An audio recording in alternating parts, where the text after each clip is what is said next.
السلام علیکم to all and السلام علیکم پاکستان. دس از ثنا احمد. امید ہے آپ سب لوگ خیریت سے ہوں گے. الحمدللہ آپ لوگ کی دعاؤں سے میں بھی خیریت کے ساتھ ہوں اور ایک اور نئے ولاگ کے ساتھ حاضر خدمت بھی. جی ہاں ناظرین و حاضرین، آج کا جو میں ولاگ بنانے جا رہی ہوں وہ سورہ جمعہ ہے. جمعے کے دن کے حوالے سے، اور آج بھی جمعۃ المبارک ہے، اور جمعے کے حوالے سے ہی میں نے یہ سورت کو چوز کیا ہے کہ میں اس کی فضیلت و برکات آپ کے سامنے پیش کروں گی. اور جمعے والے دن سورہ جمعہ پڑھنے کی کتنی فضیلت ہے، کتنی برکات ہیں اور کتنا ثواب ہے، اور خود جمعے والے دن مسجد میں جانے کا کیا حکم ہے، مردوں کو نماز خطبہ پڑھنے کا کیا حکم ہے، اور سب سے بڑی بات یہ کہ اپنے کاروبار کو ترک کرنے کا کیا حکم ہے. تو یہ سب ہم سورہ جمعہ میں پڑھیں گے، کیونکہ قرآن پاک کی ہر صورت میں وہ اپنی اہمیت و افادیت کے اعتبار سے افضل ہو جاتی ہے، درجے میں بلند ہو جاتی ہے ہر صورت. اور اسی طریقے سے سورہ جمعہ بھی ہے. ہمیں یہ سورہ جمعے والے دن ضرور پڑھنی چاہیے. یہ قرآن پاک کی ایک بہت پیاری صورت ہے اور اس کا ترجمہ بھی بہت خوبصورت ہے. تو کوشش کریں گے کہ پہلے ہم اس کے فضائل و برکات میں بیان کروں، اور اس کے بعد اس کی تلاوت کروں گی اور اس کا ترجمہ بیان کروں گی. امید ہے آپ اس ترجمے پر غور کریں گے، اس صورت پر غور کریں گے اور اس کو اپنی روٹین لائف میں ضرور اس پر عمل کرنے کی کوشش کریں گے کہ آیا قرآن مجید میں سورہ جمعہ میں ہمیں کن امور سے منع کیا گیا ہے اور کن امور کو فوقیت دی گئی ہے کہ ہمیں یہ کام کرنا ہے. تو آئیے ہم اپنے سبق کا باقاعدہ آغاز حسب معمول تعوذ اور تسمیہ سے کریں گے. سب سے پہلے میں آپ کو سورہ جمعہ کی فضیلت و برکات بیان کروں گی. سورہ جمعہ یہ سورہ مبارک خالق کائنات نے ہادی کائنات جناب محمد رسول اللہ صلی اللہ علیہ وسلم کی ذات گرامی پر سن 2 اور سن 4 کے درمیان نازل فرمائی. اس کے 2 رکوع، 11 آیات، 174 کلمات اور 787 حروف ہیں. اسلامی تقویم کے لحاظ سے ہفتے کا پہلا دن جمعہ ہے. قبل از اسلام اسے یوم عروبہ کہا جاتا تھا، لیکن اسلام نے اس کا نام جمعہ رکھا. مفسر قرآن عبداللہ بن عباس فرماتے ہیں کہ اس کی وجہ تسمیہ یہ ہے کہ جمعے کے دن ہی حضرت آدم علیہ السلام کی تخلیق فرمائی اللہ تعالیٰ نے، اور اسی لیے کہ اس دن بابا آدم جمعے کے دن حضرت آدم علیہ السلام کی تخلیق فرمائی اللہ تعالیٰ نے، اور جمعے کے دن یا پھر جمعے کے دن ہی حضرت آدم و حوا علیہ السلام کا ملاپ اور اجتماع ہوا. جمعے کی فضیلت بیان کرتے ہوئے رسول اللہ صلی اللہ علیہ وسلم نے فرمایا، سب سے افضل دن جس پر سورج طلوع ہوا جمعے کا ہے.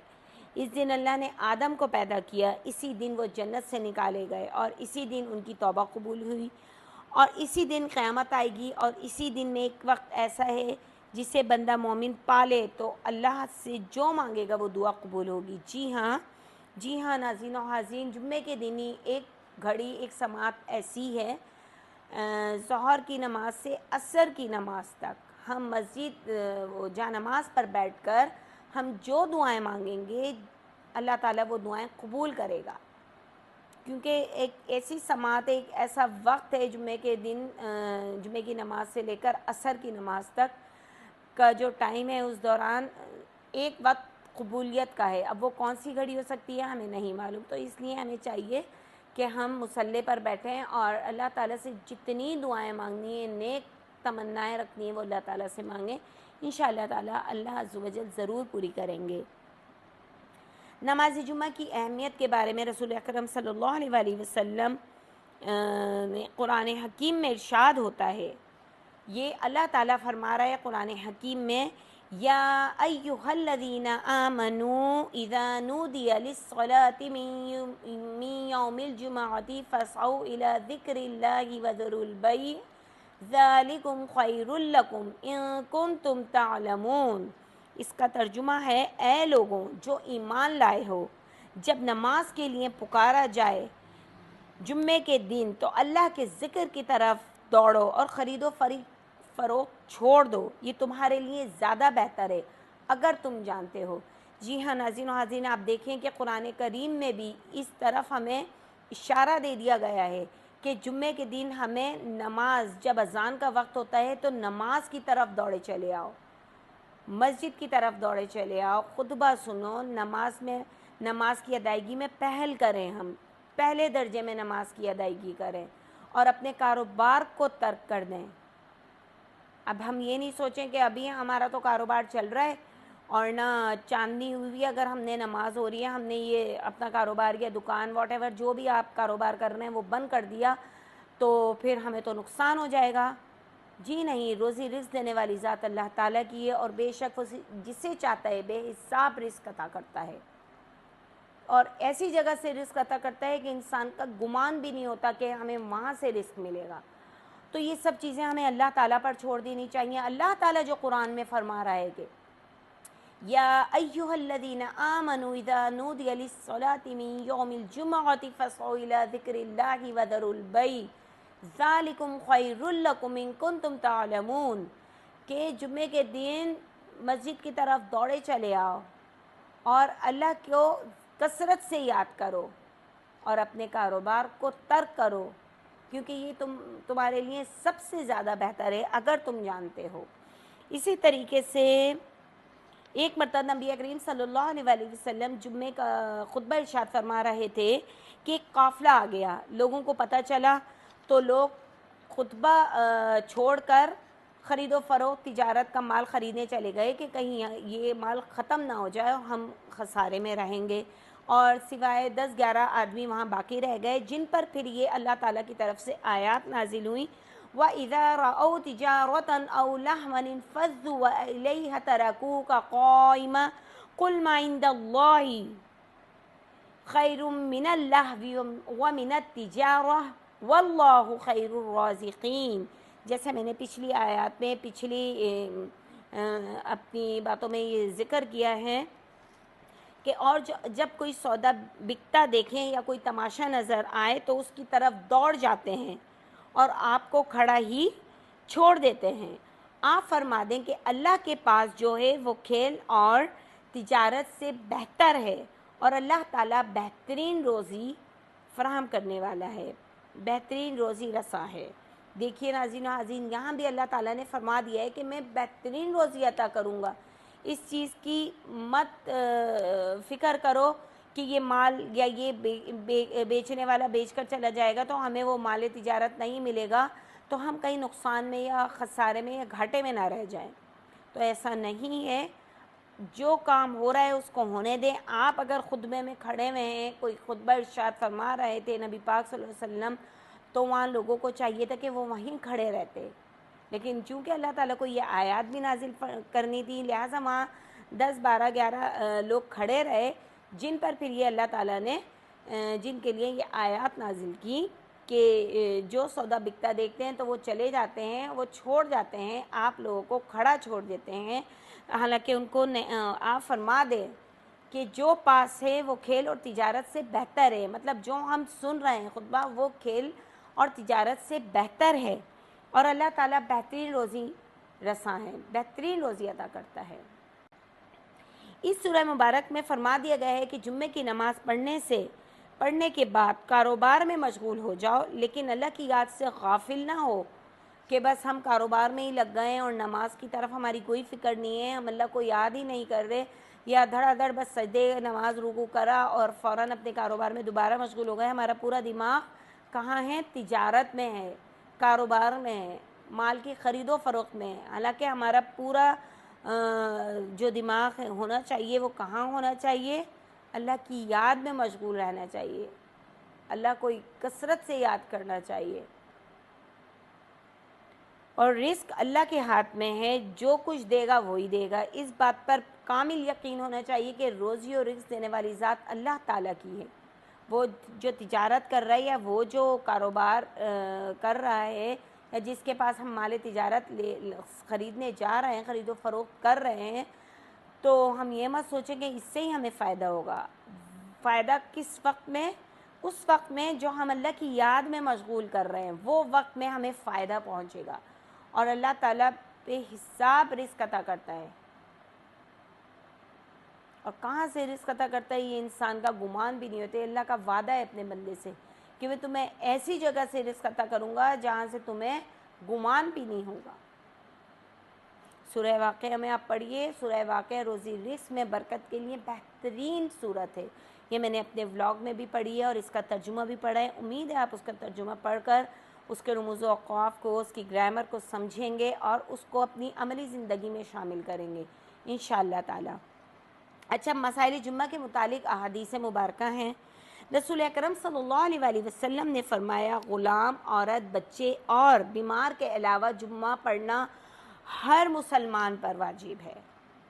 یہ ابو داؤد کی حدیث ہے کہ جمعہ کن لوگوں پر فرض کر دیا گیا ہے، کن لوگوں پر فرض نہیں ہے. غلام ہو، بیمار ہو، بچہ ہو یا عورت. عورت پر بھی جمعہ پڑھنا فرض نہیں ہے، واجب فرض واجب نہیں ہے. ٹھیک ہے، تو یہاں ہمیں مسلمان پر واجب ہے، ہر مسلمان پر جمعہ واجب ہے.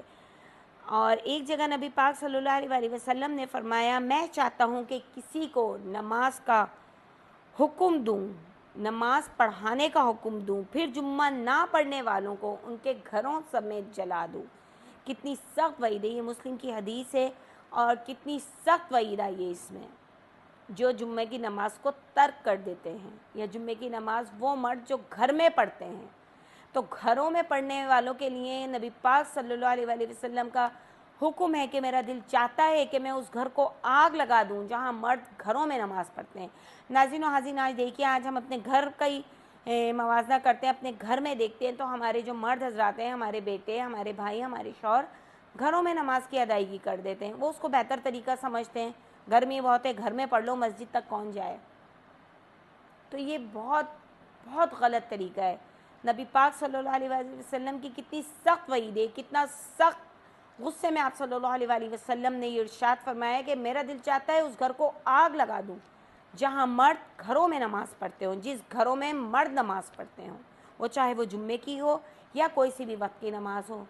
تو یہاں بھی ہمیں یہ بات قابل غور ہے کہ ہمیں یہاں اپنے گھر میں جو مرد حضرات رہتے ہیں ان کو بار بار تنبیہ کرنی چاہیے کہ مسجد تک جا کر نماز پڑھیے پلیز.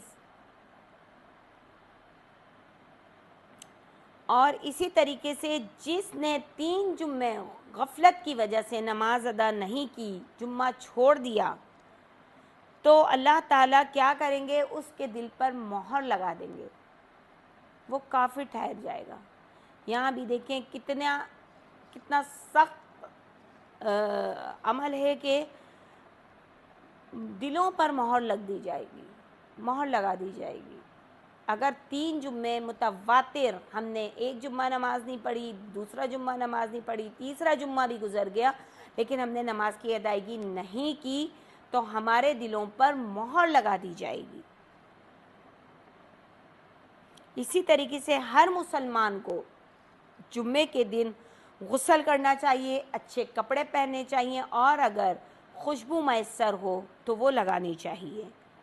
یہ بھی جامع ترمذی اور احمد کی حدیث ہے. جمعے کے دن مجھ پر کثرت سے درود پڑھا کرو کیونکہ مجھ تک تمہارا درود پہنچتا ہے.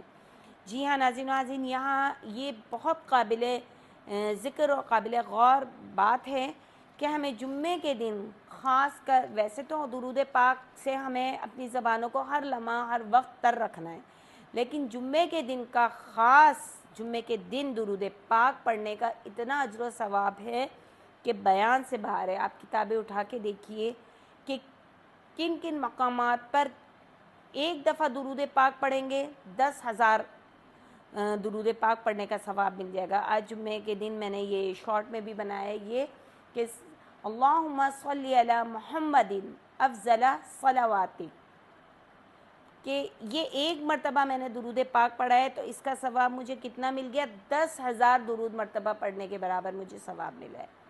تو سبحان اللہ، اللہ تعالیٰ نے تو ہمارے قدم قدم پہ ہمیں اتنی آسانیاں فراہم کرنی ہیں، اتنی آسانیاں ہیں ہمارے لیے کہ ہم اتنی آسانی سے نیکیوں کو کما سکتے ہیں، نیکیوں کا رجسٹر بھر سکتے ہیں ہم اپنا، لیکن ہم نہیں کرتے. ہم درود پاک نہیں پڑھتے جمعے کے دن. ہمیں چاہیے کہ ہم اپنے گھر میں ایک چھوٹی سی مجلس رکھیں. مجلس کا مطلب جہاں 1 سے 2 افراد جمع ہو جائیں وہ مجلس کہلاتی ہے. تو ہمیں کیا کرنا ہے کہ 1-2 افراد اگر ہم جمع ہو گئے، دانے ہوتے، چیے ہوتے ہیں یا آپ کے پاس تسبیحات ہوتی ہیں، وہ دونوں 2 افراد 3 افراد لے کے بیٹھ جائیں اور درود پاک پڑھتے رہیں۔ آپ دیکھیے کہ آپ کا دن کتنا خوبصورت گزرے گا، اور آپ کی رات اور آپ کا پوری زندگی کتنی خوبصورت گزر جائے گی۔ آپ خالی درود پاک کو اپنی زبانوں سے تر رکھیں تو آپ پھر اس کے کمالات دیکھیں، آپ کی عملی زندگی میں کتنی آپ کی عزت و توقیر میں اضافہ ہوگا۔ اور دوسرا یہ کہ سب سے بڑی بات یہ کہ یہ درود پاک جمعے کے دن جو ہم درود پاک پڑھتے ہیں وہ ڈائریکٹ کہاں پہنچتا ہے؟ حضرت جبرائیل امین اپنے پروں پر سجا کر مدینہ منورہ لے کے جاتے ہیں، روضہ رسول صلی اللہ علیہ وآلہ وسلم کے پاس لے کے جاتے ہیں، اور آپ صلی اللہ علیہ وآلہ وسلم وہ درود پاک بذات خود سنتے بھی ہیں اور اس کا جواب بھی دیتے ہیں۔ اور جو ہم نے درود پڑھا ہے وہ ہمارا نام ہمارے والد کے نام کے ساتھ وہاں لیا جاتا ہے۔ سبحان اللہ، کتنی بڑی بات ہے کہ ہم نبی پاک صلی اللہ علیہ وآلہ وسلم کے منہ سے اپنا والد کا نام اور اپنا نام بھی سنیں کہ ہمارے والد اور ہمارے نام کے ساتھ وہاں پیش کیا جا رہا ہے، اور فرشتے حضرت جبرائیل امین اپنے پروں پر سجا کر لے کے جاتے ہیں۔ یہاں ایک بات اور بتاتی چلوں کہ ہر انسان کے ساتھ 5 فرشتے ہوتے ہیں۔ اللہ تعالیٰ نے 5 فرشتوں کو انسان کے ساتھ لگا رکھا ہے۔ سیدھے ہاتھ کی طرف جو فرشتہ ہوتا ہے وہ ہماری نیکیاں لکھ رہا ہوتا ہے، الٹے ہاتھ پہ جو فرشتہ بیٹھا ہوا ہے وہ ہماری برائیاں لکھ رہا ہوتا ہے، جو ہم ارادہ بھی کریں یا اس کو کر دیں برائی کو تو وہ لکھ دیتا ہے رجسٹر میں۔ آگے والا جو فرشتہ، ایک آگے فرشتہ ہوتا ہے ہمارے، جو ہمیں نیکی کی تلقین کرتا ہے، نیکی کی طرف راغب کرتا ہے، سیدھا راستہ دکھاتا ہے۔ اور جو ہمارے پیچھے فرشتہ ہے وہ ہمیں دشمن کے وار سے محفوظ رکھتا ہے، برائیوں سے محفوظ رکھتا ہے، برے افعال سے۔ کوئی ہم پر حملہ کر رہا ہو، کوئی ہمارا دشمن ہو، اس کے وار کو روکتا ہے، ہمیں محفوظ رکھتا ہے۔ اور 5واں فرشتہ، جی ہاں ناظرین و حاضرین، یہاں بھی درود پاک کا ذکر کروں گی کہ 5واں فرشتہ ہماری پیشانی پر بیٹھا ہوتا ہے، ہمارے ماتھے پر بیٹھا ہوتا ہے، اور جو درود پاک ہم زبان سے پڑھ رہے ہوتے ہیں وہ لکھ رہا ہوتا ہے، اپنے رجسٹر میں لکھ رہا ہوتا ہے، اور نبی پاک صلی اللہ علیہ وآلہ وسلم کے پاس متواتر بھیجتا رہتا ہے۔ سبحان اللہ، سبحان اللہ، کتنے فضائل و برکات ہو گئے درود پاک کے، کہ کہاں سے کہاں ہمارا درود پاک پہنچ رہا ہے۔ ہم پڑھتے یہاں ہیں، ہم پڑھ گھر میں رہے اپنے بیٹھے ہوئے، اور مکہ مدینے میں ہمارا درود پاک پیش کیا جا رہا ہے۔ سبحان اللہ۔ اللہ تعالیٰ ہمیں، مجھے، آپ کو، اور سب میرے سننے والے یوٹیوبرز کو، میری فیملی ممبرز کو، سب کو درود پاک زیادہ سے زیادہ پڑھنے کی توفیق عطا فرمائے۔ اسی طریقے سے رسول اکرم صلی اللہ علیہ وآلہ وسلم نماز جمعہ سورج ڈھلے جانے تک پڑھاتے تھے۔ تو اب یہاں یہ بات بھی کلیئر ہو گئی ہے کہ جمعے کے دن زوال سے قبل، زوال کے وقت اور زوال کے بعد بھی سبھی اوقات میں نماز جائز ہے۔ آپ صلی اللہ علیہ وآلہ وسلم نے دیکھیں سورج ڈھلے ہونے تک جمعے کی نماز پڑھائی ہے آپ نے، تو یہ بھی سنت ہے، یہ بھی طریقہ ہے نبی پاک صلی اللہ علیہ وآلہ وسلم کا۔ ہم کہتے ہیں ابھی زوال کا وقت ہے، نماز نہیں پڑھنی ہے، تو ایسا کچھ نہیں ہے، تلاوت نہیں کرنی ہے، ایسا کچھ نہیں ہے۔ رسول اکرم صلی اللہ علیہ وآلہ وسلم نے فرمایا جمعے کا خطبہ مختصر اور نماز لمبی پڑھنا عقل مندی کی دلیل ہے۔ جی ہاں ناظرین و حاضرین، یہاں خطبہ جو ہمارے مولوی حضرات ہیں، آپ دیکھیے خطبے کو طویل کر دیتے ہیں، لمبا کر دیتے ہیں، اور نماز مختصر سی پڑھتے ہیں۔ تو یہاں ہمارے نبی پاک صلی اللہ علیہ وآلہ وسلم نے فرمایا کہ جمعے کے دن خطبے کو مختصر کرو جبکہ نمازیں لمبی کر دو۔ نماز لمبی پڑھنا عقل مندی کی دلیل ہے، لہٰذا تم خطبہ مختصر دو اور نماز لمبی کر دو۔ یہ مسلم کی حدیث ہے۔ رسول اکرم صلی اللہ علیہ وآلہ وسلم جمعے کی نماز میں، جی ہاں جمعے کی نماز میں سورہ جمعہ اور سورہ منافقون اور سورہ تغابن کی تلاوت فرمایا کرتے تھے۔ تو ہمیں بھی حتی الامکان یہ کوشش کرنی چاہیے کہ ہم سورہ جمعہ کی چند آیات ضرور پڑھ لیا کریں جمعے کی نماز میں۔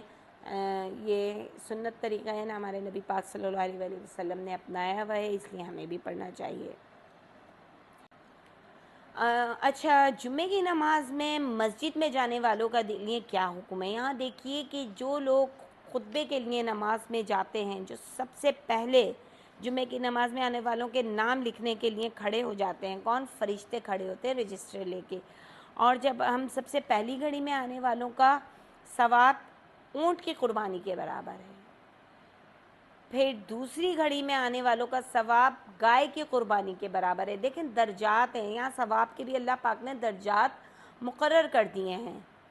پھر تیسری گھڑی میں آنے والوں کا جو ثواب ہے وہ مینڈے کے برابر صحیح ہے. اور پھر اس کے بعد آخری گھڑی میں آنے والوں کا ثواب مرغی اور یا اس کے انڈے کے برابر ہے.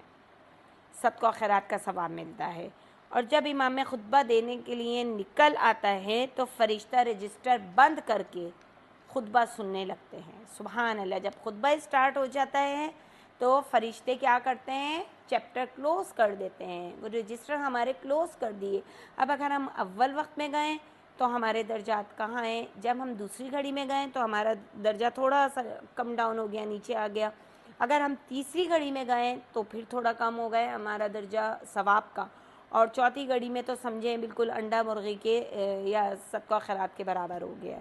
بالکل مائنر سا ہمیں ثواب مل رہا ہے کیونکہ فرشتوں نے رجسٹر کلوز کر دیا ہے. تو یہ سب دماغ میں رکھتے ہوئے اگر جو میرا ولاگ مرد حضرات دیکھ رہے ہیں، چاہے وہ بچے لڑکے ہوں، یگسٹر ہوں یا ایجڈ ہوں، یا جو میرے بھائی یہ میرا ولاگ دیکھ رہے ہیں، تو وہ سمجھ جائیے کہ انہیں جمعے کے دن سب سے آخری درجے میں جانا ہے ثواب کا، یا ثواب کا سب سے اول درجہ لینا ہے.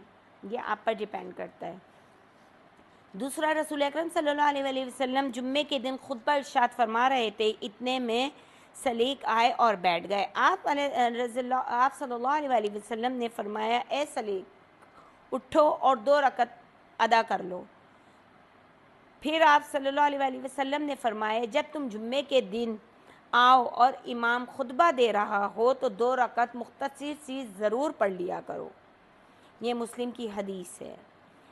رسول اکرم صلی اللہ علیہ وآلہ وسلم نے فرمایا، جس نے جمعے کے دن غسل کیا پھر مسجد میں آیا، غسل کر کے نہا دھو کر اچھے کپڑے زیب تن کر کے وہ مسجد میں آیا اور جتنی نماز اس کے مقدر میں تھی ادا کی، اور پھر خطبہ ختم ہونے تک خاموش رہا اور امام کے ساتھ فرض نماز ادا کی، اس کے جمعے سے جمعے تک، ایک جمعے سے اگلے جمعے تک، اور مزید 3 دن کے گناہ معاف کر دیے جاتے ہیں. سبحان اللہ. یہ بھی مسلم کی حدیث ہے. یہاں اللہ تعالیٰ ہمارے وہ تمام گناہوں کو معاف کر دیتا ہے ایک ہفتے تک، ایک جمعے سے دوسرے جمعے اور مزید 3 دن. تو یہاں دیکھیں ہمارے ثواب کی کتنی بارشیں ہو رہی ہیں. ہم چھوٹے قدم قدم پہ ہمیں اللہ تعالیٰ نے ثواب عطا کر رہا ہے، لیکن بشرط یہ کہ انسان ان تمام باتوں کو سمجھ جائے اور ان ثواب کو حاصل کرنے کی تگ و دو میں مصروف ہو جائیں. تو یہاں میں ایک بات اور بتاتی چلوں کہ 5 برائیاں. جناب عبداللہ بن عمر رضی اللہ تعالیٰ عنہ سے روایت ہے کہ ایک بار رسول اکرم صلی اللہ علیہ وآلہ وسلم نے مندرجہ ذیل خطبہ ارشاد فرمایا، اے مہاجرین کی جماعت، میں اللہ سے تمہارے لیے 5 بڑی برائیوں میں پڑنے سے پناہ مانگتا ہوں. ہم 5 وہ کون سی برائیاں ہیں جس میں پڑ جاتے ہیں؟ اس سے نبی پاک صلی اللہ علیہ وآلہ وسلم نے ہمارے لیے پناہ مانگی ہے. کس سے؟ اللہ تعالیٰ سے. نمبر 1، جب کسی قوم میں علی الاعلان فحش کام ہونے لگتے ہیں تو وہ طاعون اور دوسری گوناگون بیماریوں میں مبتلا ہو جاتے ہیں جن سے ان کے اسلاف بالکل نا آشنا اور بے خبر تھے. نمبر 2، جب کوئی قوم ناپ تول میں کمی کرنے لگتی ہے تو وہ قحط سالی، سخت مصائب اور حکمرانوں کے مظالم میں پھنس جاتی ہے. یہاں دیکھیے اگر ہم اپنے چاروں طرف نظر ڈالتے ہیں تو یہ سب کچھ ہمارے ملک میں ہو رہا ہے، ہمارے گھروں میں، ہمارے شہر میں ہو رہا ہے.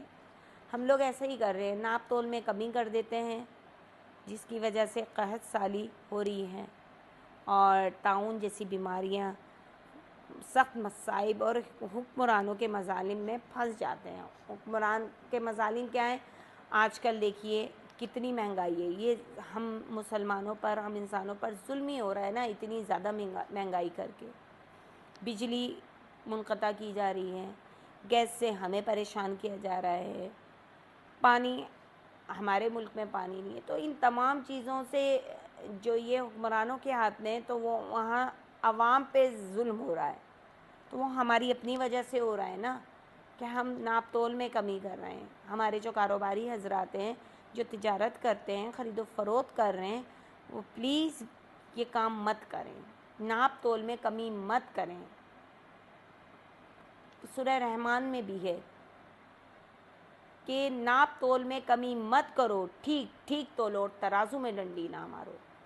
اسی طریقے سے جب کوئی قوم زکوٰۃ ادا نہیں کرتی، جی ہاں ناظرین و عزیزین، یہاں دیکھیں زکوٰۃ کا بھی اللہ تعالیٰ نے کتنا اہم حکم ہے کہ زکوٰۃ ادا کرنی ہے ہمیں ہر سال، تو ان پر بارش بند ہو جاتی ہے۔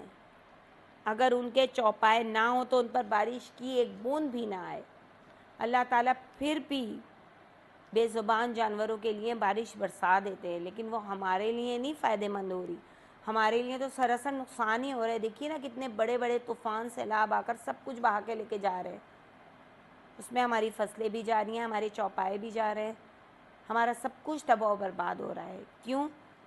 نماز میں کوتاہی ہے، زکوٰۃ کی ادائیگی نہیں ہے، ناپ تول میں کمی ہے، جن سے حضور پاک صلی اللہ علیہ وسلم نے ہمارے لیے پناہ مانگی، اللہ تعالیٰ سے دعا کی ہے کہ میں اپنے امت کے بندوں کی ان 5 برائیوں سے امت کے بندوں کے لیے پناہ مانگ رہا ہوں۔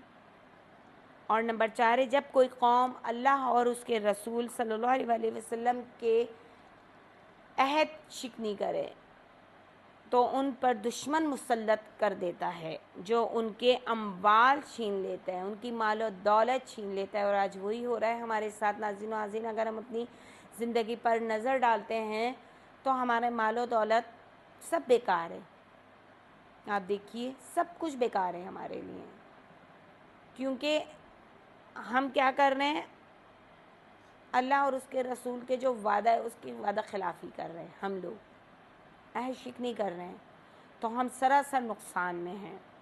جب کسی نمبر 5 دیکھیے، جب کسی ملک کے حکام احکام خداوندی کے مطابق فیصلہ کرنا چھوڑ دیتے ہیں، اللہ اور اس کے رسول کے مطابق فیصلہ کرنا چھوڑ دیتے ہیں، اپنے احکامات جاری کرتے ہیں کہ میں نے یہ کہہ دیا ہے تو یہ ہونا چاہیے، میں نے فلاں حکم دے دیا ہے تو وہی ہونا چاہیے، یہ نہیں دیکھتے کہ ہمارے اللہ نے اور اس کے رسول صلی اللہ علیہ وسلم نے کیا حکم فرمایا ہے، ہم پر کیا حکم صادر ہے، ہمیں وہ اس حکم پر عمل کرنا چاہیے یا ہم اپنے حکمرانوں کے احکامات پر عمل کریں، پھر تو ہم سراسر نقصان میں ہیں۔ اور احکام خداوندی میں ہم اپنی مرضی چلاتے ہیں تو اللہ ان کی قوم میں لڑائی ڈال دیتا ہے، جو آج کل ہو رہا ہے ہمارے ملک میں۔ آپ دیکھیں ہماری قوموں میں آپس میں کتنا لڑائی ہو رہی ہے، کتنا دنگا فساد مچا ہوا ہے۔ تو اللہ تعالیٰ ہمیں ان تمام برائیوں سے بچنے کی توفیق عطا فرمائے، جس کے لیے نبی پاک صلی اللہ علیہ وسلم نے بھی اپنی امت محمدی کے لیے اللہ تعالیٰ سے پناہ مانگی ہے۔ تو ہمیں ان تمام امور پر ان امور کو نہ کرنے، اللہ تعالیٰ ہمیں ان امور پر عمل نہ کرنے کی، یہ ہم کام نہ کریں اپنی زندگی میں، یہ دعا کرنی چاہیے۔ اور اس امید کے ساتھ کہ آپ ضرور ان باتوں پر عمل کریں گے۔ جی ہاں ناظرین و عزیزین، برائے مہربانی میرا یہ ولاگ ایک صدقہ جاریہ سمجھ کر آگے ضرور فارورڈ کرا کریں، آگے ضرور اپنی فیملیز میں اس ولاگ کے بارے میں، یا جو بھی کوئی اچھی بات ہم کہیں سے بھی سیکھتے ہیں، وہ کسی سے بھی ہو سکتی ہے، ایک بچہ بھی کوئی اچھی بات سکھا سکتا ہے، تو وہ ضرور ہم اپنی فیملی میں بیٹھ کر ڈسکس کریں۔ اس طرح کیا ہوگا کہ ایک تو یہ صدقہ جاریہ، اچھی بات کہنا صدقہ جاریہ ہے، تو اور اپنے نبی اللہ اور اس کے رسول صلی اللہ علیہ وسلم کی اطاعت کرنا، ان کے دین کو پھیلانا صدقہ جاریہ ہے۔ ہمیں ان تمام کاموں پر، ان تمام امور پر عمل کرنے کی اللہ پاک توفیق عطا فرمائے۔ آئیے جو آج کا ٹاپک ہے، جو آج مجھے سورت تلاوت کروں گی اور اس کا ترجمہ بھی پڑھوں گی، وہ کر لیتے ہیں ہم، اور اس ترجمے پر ضرور غور و فکر کیجیے گا اور اس کو اپنے عملی زندگی میں ضرور شامل کیجیے گا۔ اعوذ باللہ من الشیطان الرجیم بسم اللہ الرحمن الرحیم